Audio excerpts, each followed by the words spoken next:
And I'm committed to standing by them and by my community to end the intergenerational trauma that impacted residential schools. The National Day for Truth and Reconciliation offers Canadians a chance to honor the children who never returned home and the survivors of residential schools, as well as their families and communities. Today in Corner Brook, residents took time to reflect and support the reconciliation process. Ourselves in the eyes of our witness.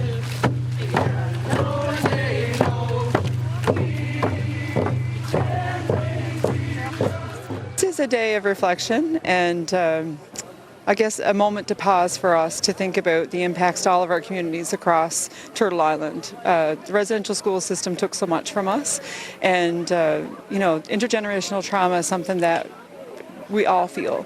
Whether one went to residential school or not, we all feel the impacts of our communities and we all hurt for one another, and it's a time for us to come together and be there for one another.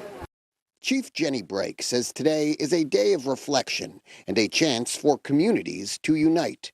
Today marks the 5th annual Day for Truth and Reconciliation, and it comes in the midst of a provincial election.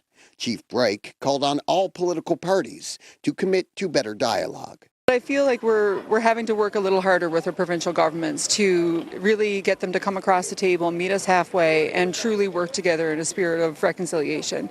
There's a lot that we can do collaboratively, and there's a hesitation there, and I really hope that when our new governments are in place, they take advantage of the fact that they have Indigenous governments here and the value that we can bring to their work, because our traditional knowledge, our experiences, and our abilities, economically, we can help. We can all do a lot together. Tory leader Tony Wakeham was at the ceremony this morning. The PCs took a break from campaigning to reflect on the importance of reconciliation. It's about trying to remember, you hear the stories, you hear people talk, but it's also important for all of us, because I've said in the past, if you don't know where you came from, you don't know where you're going. And residents spoke about why today is so important for them as individuals and as a community.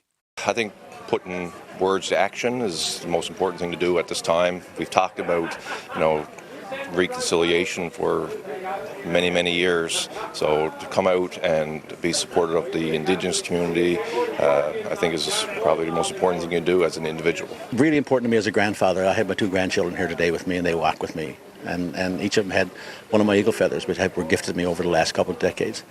So if we can teach our children the importance of this day, then we don't have to worry about this going away. Ben Cleary, NTV News.